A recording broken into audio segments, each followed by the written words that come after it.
바다에 물거품 뭐 그냥 가만 놔둬도 다 없어지지. 그러니까 사람이 다 이제 그런 물거품과 같은 존재야. 그런 인생을 살고 있어. 이거 본래 없는 거야. 그런데도 사람들은 그걸 진짜라고 알고서 살아가는 동안 너무 많이 힘들어하고 괴로워하고 슬퍼하고 하거든. 그러니까 그거 도와줘야 되잖아. 그게 이제 물거품을 태워서 말려서 다 없애는 거라고 비유한 거야.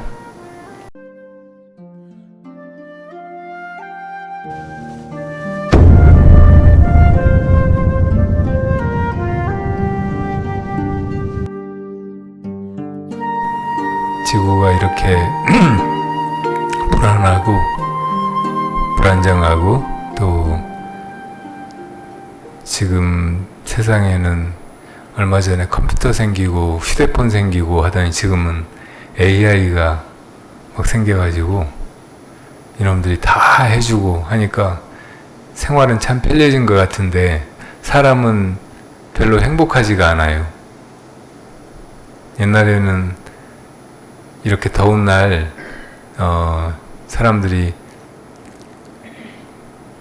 동네에 큰 정자나무가 있으면 정자나무 아래에 누워서 쉬기도 하고 모여서 드론드론 얘기도 하고 애들은 뭐 그 밑에서 이런저런 놀이를 하면서 놀기도 하고 막 그렇게 하면서 다 행복했거든.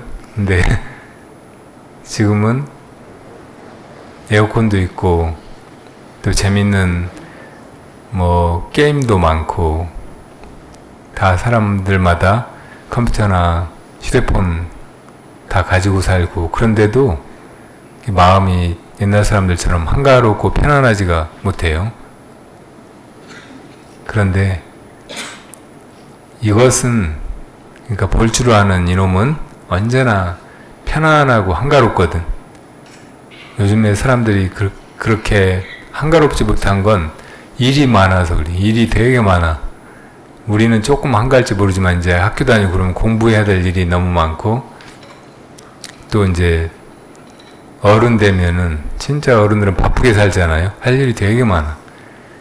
그리고 어떤 때는 그 일이 너무 벅차요. 힘에 겨워. 내가 못하는데 그걸 해야 돼. 그래서 너무 지치기도 하고 마음속으로 좌절감도 많이 들고 그런데 사실은 이렇게 볼 줄 아는 이놈이 다 해나간다고 생각하면 따로 우리가 막 뭘 하려고 하고 고민하고 할 것도 없어요. 가끔 이제 머리가 정말 좋은 사람들은 머리 나쁜 사람이 아무리 노력해도 풀 수 없는 문제를 금방 풀어버리잖아. 그러니까 머리가 그렇게 좋은 거 이건 그 사람이 자기가 머리가 좋고 싶어서 그렇게 된 게 아니고 그렇게 뭐든지 할 수 있고 벌 수 있고 문제도 풀 수 있고 한 그놈이 있다가 그놈이 아무런 장애가 없으니까 그냥 알아서 금방 풀어버리는 거거든. 저절로 뭐 컴퓨터나 AI가 뭐 하듯이 그렇게 그냥 너무 당연하게 아주 쉽게 해버린단 말이야. 그런데 보통 사람들이 내가 뭘 한다 이렇게 생각할 때 그 나는 여러 가지 능력의 한계도 있고 머리도 별로 좋지 않고 또 이것저것 다른 제약도 많고 그래서 그런 능력이 잘 발휘가 안 돼. 근데 어떻든 이런 사람이든 저런 사람이든 안에서 볼 줄 알고 이것저것 할 줄 알고 하는 그놈이 하게 두면 우리는 따로 뭐 막 하려고 노력하고 해도 잘 안 되는 그런 좌절감에 시달리지도 않고 그냥 그렇게 해야 될 일 하면서 되게 마음이 한가롭게 살아갈 수 있거든. 별로 일 없이. 그래서 이제 그놈을 깨닫는 것이 이 사람에게든 저 사람에게든 다 필요하다는 얘기야. 사람은 뭐 동물 같은 거 아까 말한 그 장수하늘소나 진해 막 이런 거보다는 머리가 좋지. 그런데 사람 중에서도 정말 머리가 좋은 천재들 혹은 신들 뭐 이런 존재들하고 비교하면 사람은 너무 무능하고 머리가 나쁘고 그렇다고. 그러니까 이건 비교했을 때 어떤 사람은 뛰어나고 어떤 사람은 못난 것 같지, 사실은 그 한 님, 한 물건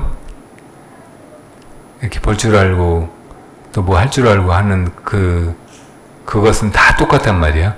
그러니까 그것이 그렇게 하게 해주니까 그런 걸 하는 거지. 장수 하늘수도 그놈이 힘을 주니까 뭐 떠밀어 가지고 뒤집어 버릴 수도 있고 하늘 날아갈 수도 있고, 진해도 그놈이 만들어 주니까 독 가지고 자기를 공격하는 놈을 독으로 물어 가지고 아프게 해줄 수도 있고 자기를 무서워하게 할 수도 있고. 그러니까 우리도 마찬가지로 내가 무엇을 할 수 있는 게 아니고 그것이 볼 줄 아는 그것이 이렇게 다 해나가고, 그것이 하는 대로 나는 특별하게 막 뭘 하려고 하거나 또 할 수 없는 것을 하겠다고 그렇게 고생하거나 할 필요 없이 한가롭게 편안하게 언제나 그대로 그렇게 지내가면 된다는 말이에요. 그래서 그것을 깨달아야 한다 그 말이에요. 깨닫는 길은 그렇게 그게 뭘까 궁금해하는 게 제일 빠르다고. 다른 길도 물론 있긴 한데, 옛날에 또 소요태능이라고 하는 스님이 있었어요. 조선시대에 제일 유명한 스님은 서산대사인데, 서산대사의 제자로 들어가서 그 승을 모시고 살았어요. 근데 서산대사가 그때 이제 나라 안에서 제일 유명한 승이어서 많은 사람들이 와서 수행을 깨닫는 길을 가르쳐 달라고 하면 그렇게 이제 그것을 깨달아야 한다고. 그러니까 아까 이것이 무엇인가 이런 방법을 가르쳐 줬어요. 그러니까 다 이제 그 서한대사의 가르침을 따라서 수행을 하고 또 깨닫는 사람도 많고 그랬는데, 이 소요태능은 서한 스님을 모시고 몇 년을 살아도 스님이 아무것도 안 가르쳐 주고 뭐 밥 해와라, 나무 해와라, 차 끓여라, 맨 일만 시키는 거예요. 그러니까 너무 답답했어요. 그래서 하루는 스님께 저도 수행하러 떠나겠습니다 하고 마음을 독하게 먹고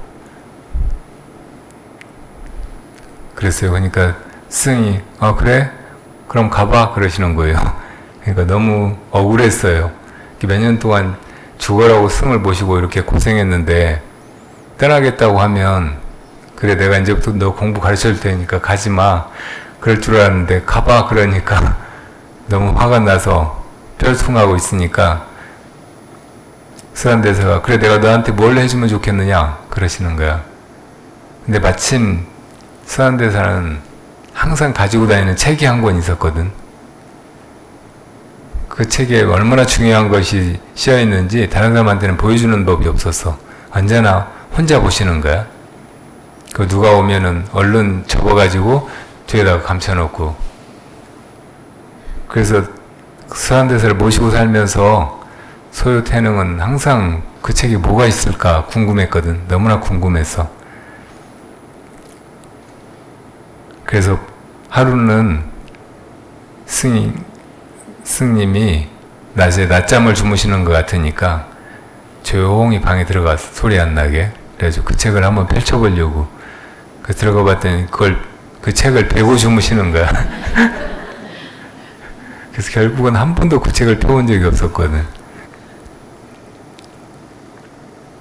근데 마침 이제 그래 내가 너한테 뭘 해주면 좋겠느냐 떠나겠다고 하니까 서한대사 그러셨잖아. 그래서 그 생각이 들어서 저 책을 달라고 하면 혹시 주실까? 그래서 스님 그 책 좀 보게 해주시면 안 됩니까? 그랬어요. 그랬더니 서한대사가 그래 하고 책을 주시는 거야. 그래서 받으려고 했더니 잠깐만 이 책은 지금 네가 지금 펴보면 안 되고 나중에 네가 수행하다가 끝까지 해봤는데 도대체 이제 더 이상 갈 수가 없다, 이런 느낌이 들 때 그때 펴보겠다고 약속해라. 그럼 내가 주마. 그래서 이제 예, 그렇게 꼭 그렇게 하겠습니다 하고 그 책을 받아가지고 이제 떠났어요. 그래서 이제 다른 스님들처럼 열심히 수행을 하려면 선방이라는 곳에 가가지고 수행자들끼리 모여서 수행만 하고 살거든요. 다 그게 뭔지 찾는 거야. 그래서 이 소요태능도 그렇게 선방에 가서 이제 정말 열심히 수행을 했어요. 몇 년 동안. 근데 이게 안 찾아져. 이렇게 볼 줄 아는 이놈이 뭐지? 이렇게 아무리 해도 안 찾아지는 거야. 도대체 볼 수가 없어, 이놈은. 다른 건 이렇게 보면은, 아, 이건 컵 뚜껑이로구나 하고 보고 알잖아. 근데 이놈은 모양이 없는 놈이라 보이질 않아. 그러니까 찾긴 찾는데 찾을 수가 없다는 느낌만 계속 드는 거야. 신기하긴 하지. 뭐 이렇게 뭐 볼 때 틀림없이 이놈이 보니까. 근데 이놈이 뭔지를 도대체 알 수가 없단 말이야. 찾을 수가 없단 말이야. 그래서 몇 년 동안 그렇게 찾다가 이제 나중에는 포기하게 됐어. 아니, 나는 안 되겠다. 못 찾는가 보다. 원래 나는 깨달을 수도 없는 사람인데 괜히 출가해가지고 스승 모시고 막 그렇게 우리나라에서 제일 큰 스님이라는 스님 모시고 몇 년이나 시봉을 했는데도 아무것도 못 깨달았고, 또 이제 선방 가서 막 이것만 하고 산다고 그렇게 함께 수행을 하면서 지냈는데 아직도 아무것도 못 깨달았고, 나는 이제 안 될 건가 보다 이런 생각이 들었어요. 그래가지고 차라리 집에 가자. 집에 가면 부모님도 날 반가워하실 테고, 다시 부모님한테 효도하면서 그렇게 살면 세상에서도 다 저 집에 애는 참 부모님을 잘 모신다고 칭찬도 하겠지. 그 편이 훨씬 낫겠다. 내가 그동안 출가해서 지낸 이 세월은 없었던 걸로 하자 하고 이제 걸망을 쌌어요. 스님들 지고 다니는 가방을 싼 거예요. 이렇게 싸다가 이것저것 꺼내서 이제 다시 정리해서 집어넣으려고 꺼내다 보니까 그 밑에 책이 나온 거야. 아까 그 수산대사에서 한테서 가져온 책. 그리고 그때 그 생각이 난 거야. 아, 스님이 이럴 때 꺼내보라고 하셨지. 이러기 전에는 보지 말라고 하셨고 바로 이런 때 보라고 하셨지. 그런 생각이 들어가지고 책을 이렇게 펼쳤어. 그땐 첫 장에 아무것도 없는 거예요. 다음 장에 넘겨도 없고 넘기는 계속 넘겨도 아무것도 없는 거야.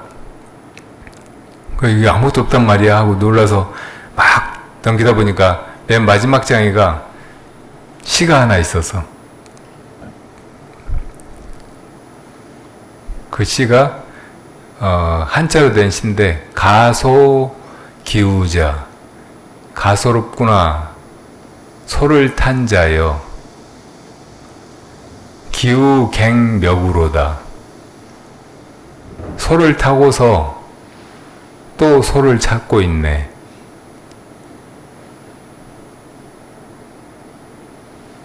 깨달아졌어?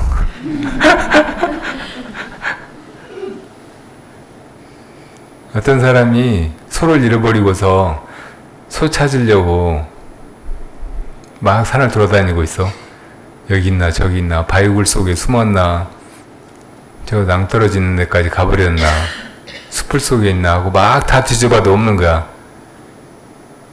근데 알고 보니까 자기가 소를 타고 있는 거야. 소를 타고 다니면서 소를 찾고 있었어. 그러니까 그렇게 찾는 거란 말이야.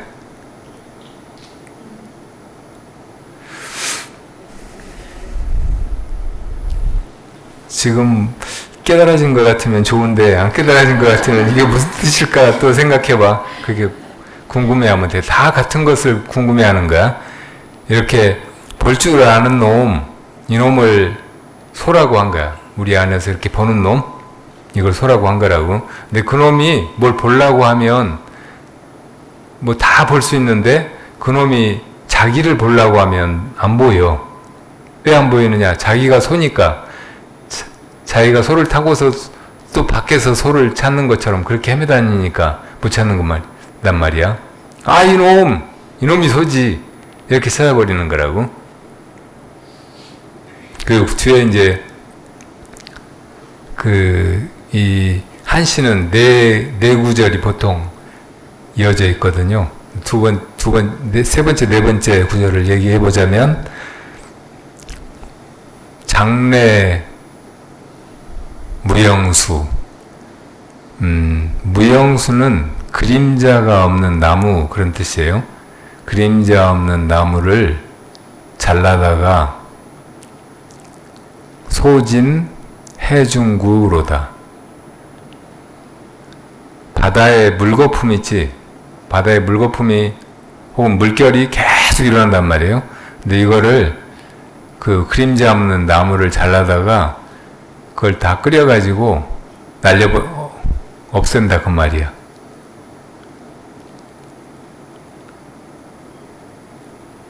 그러니까 아까 소라고 비유한 거 혹은 이렇게 벌주로 하는 거, 이놈을 또 다르게 비유하면 그림자 없는 나무야. 그림자 없는 나무. 마음속에 나무 생각해봐. 나무 떠오르지? 그 나무 뿌리 있어 없어? 있어? 근데 꿈속의 뿌리지. 마음속의 뿌리지. 실제 뿌리가 아니지. 그러니까 그거를 그림자 없는 나무라고 하는 게 아니고, 그 마음속에 나무 생각하는 그놈을 그림자 없는 나무라고 비유한 거야. 어떤 때는 다른 식으로 비유하기도 하지. 줄이 없는 검은고, 혹은 구멍이 없는 피리. 이게 다 같은 놈을 비유하는 거야. 마음속에 피리 소리 떠올려봐. 소리 나지? 피리 소리? 근데 그 피리 소리 내는 놈은 구멍이 있는 피리야, 구멍이 없는 피리야? 그게 구멍 있는 피리에서 난 소리가 아니지. 분명히 피리 소리긴 한데. 그래서 그 피리 소리 내는 놈을 구멍 없는 피리, 이렇게 비유한 거라고. 또 검은고 소리 떠올리면 검은고 소리 나잖아? 그런데 그 검은고 소리는 줄이 있는 검은고에서 나온 게 아니고 줄 없는 놈에서 나온 거지. 그래서 그것을 또 줄 없는 검은고 이렇게 비유한 거라고. 그거를 이제 다른 말로 뿌리 없는 나무라고. 뿌리 없는 나무가 어디 있겠어? 나무는 뿌리가 있어야 나무로 살아갈 수가 있는 거지. 근데 그런 나무를 패다가 그걸로 이제 불을 일으켜 가지고 바다의 물거품을 다 태워서 증발시켜 버린다는 말이야.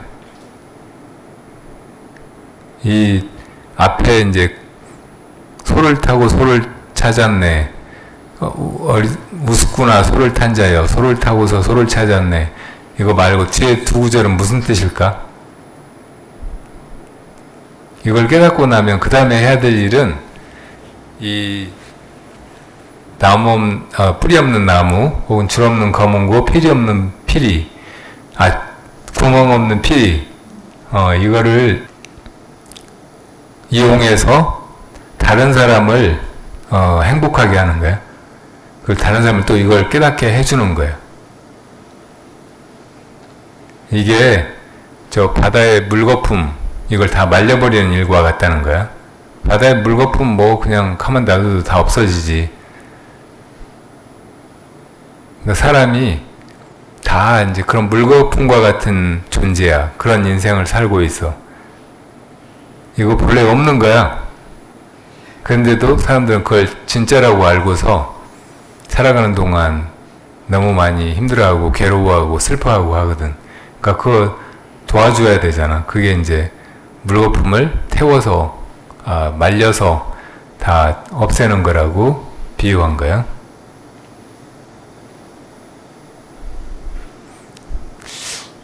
재미는 없었을 것 같은데. 근데 이게 어떻든 엄청 중요한 거라고. 너희들이 어쩌다가 오늘 절에 왔는지 모르겠는데 앞으로 한 100년 더 산다고 해도 이것보다 중요한 건 못 찾아.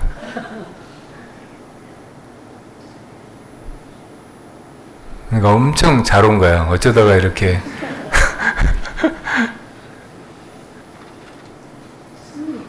내 가족이 오늘 진짜 인생에서 제일 좋은, 제일 귀한 그 무엇인가를 이제 찾아야 되겠구나, 깨달아야 되겠구나, 이렇게 느끼셨고, 이미 깨달았는지도 모르겠어요.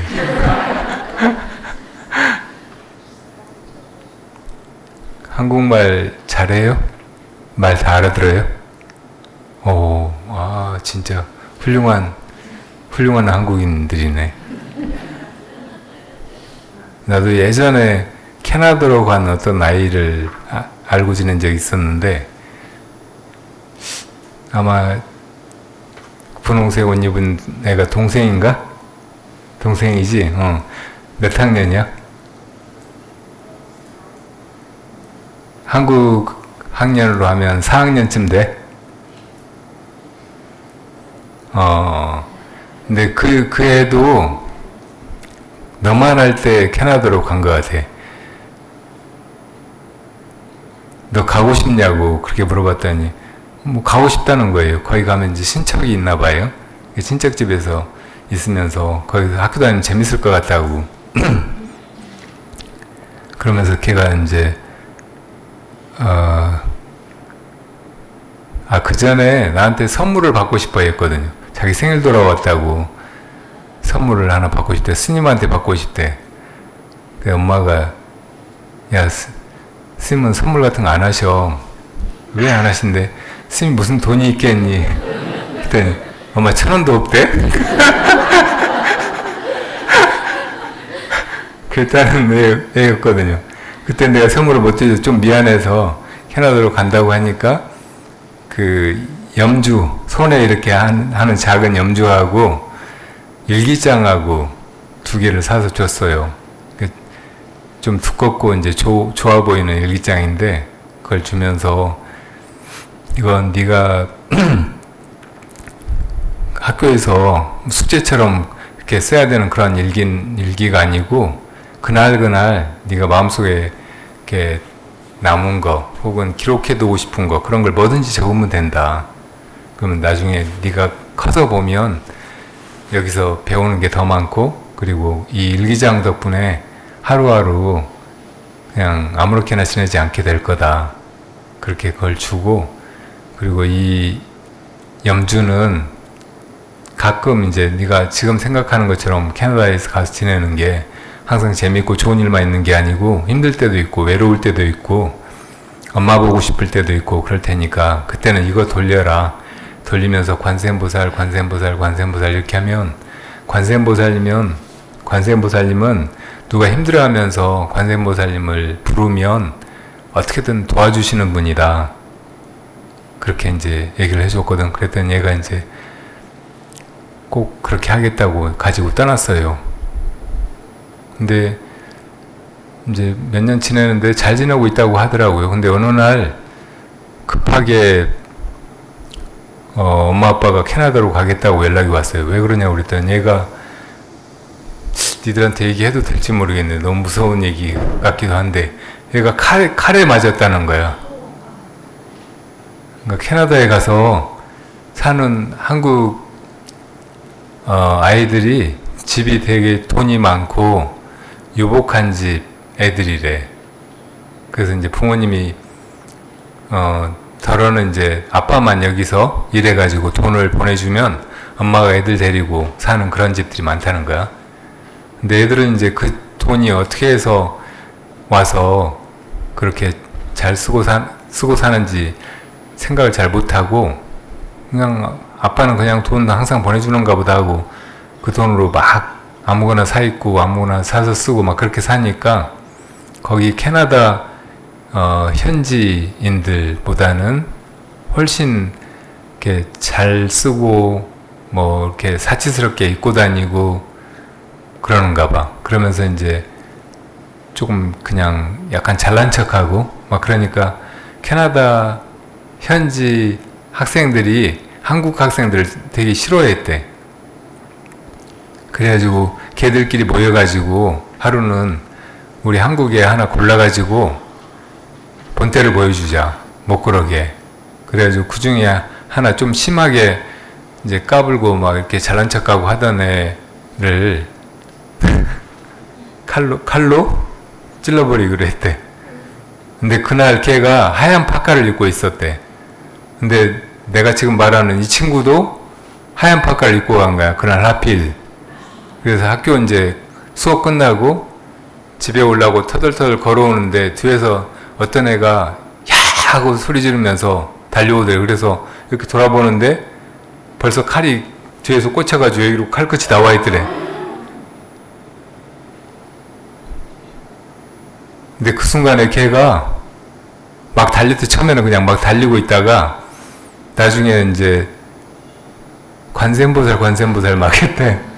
그 전에 그렇게 이제 내가 하라고 해서 힘들 때마다 하라고 해서 그랬더니 달려가다가 이제 어떤 집 그 낮은 담장이 있었는데 그 집 안으로 넘어가야 되겠다는 생각이 들더래.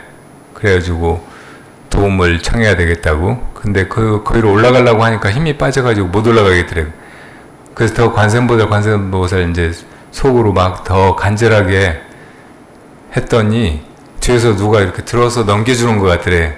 몸이 위로 펜스 위로 넘어가가지고 마당에 떨어졌어. 근데 그 순간에 하필 주인이 문 열고 나오다가 본 거야. 그래서 금방 병원에 연락하고 또 경찰서에 연락하고 그래서 병원에서 앰뷸런스가 와가지고 싣고 간 거야. 그래서 이제 이 부모님이 가서 보니까 이 칼이 중요한 데를 다 벗어나가지고 생명에 아무 문제도 없고 그리고 그 칼 수술 끝나고 금방 건강해진 거야. 다시.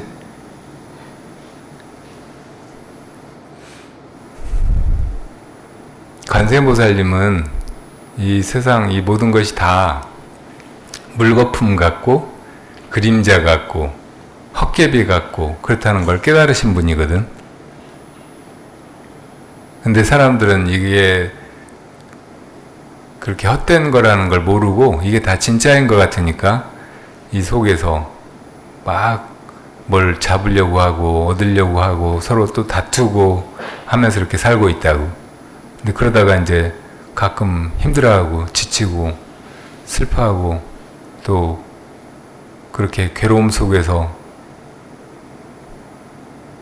허덕이다가 누가 날 도와줬으면 그런 생각이 들어서 마치 요즘에 사람들이 이렇게 심각한 상황에 있으면 119, 911 여기 신고하듯이 관세음보살님한테 기도하고 하면 관세음보살님이 나타나가지고 구해주시는 거야. 근데 이렇게 구해주시는 건 그때 그런 것 뿐이지 또 좀 있으면 또 다른 힘든 일이 생기고 살면서 계속 그렇게 혼자서 어떻게 할 수 없는 그런 곤란한 상황이 벌어지거든. 그러니까 우리가 끝까지 관세음보살님한테 그렇게 부탁만 드리고 그렇게 살 수는 없잖아. 그러니까 우리가 관세음보살님처럼 이 모든 게 다 헛된 것이고 진짜 언제나 그대로인 것은 이렇게 볼 줄 아는 우리 안에 그것뿐이라는 것을 깨달아 버려야 돼. 우리가. 그리고 우리도 관세음보살님처럼 다른 사람들이 힘들어하면 그걸 깨닫도록 도와줄 수 있어야 된다는 말이에요.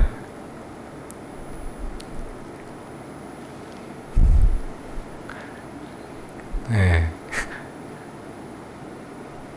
오늘 이야기는 이렇게 어린 캐나다 친구들을 위해서 이렇게 크게 환영하고 아직 인사도 못했는데 그래도 인생에서 제일 중요한 거를 내가 방금 가르쳤으니까 그게 뭔지 꼭 찾아보도록 해요. 그래가지고 그것을 깨달을 수 있도록, 그래서 관세음보살님처럼 다른 사람들도 도우면서 이렇게 언제나 그대로 행복하고 편안하고 자유롭고 또 완벽하게 그렇게 존재하고 살아갈 수 있도록 하시기 바랍니다. 네, 찍습니다.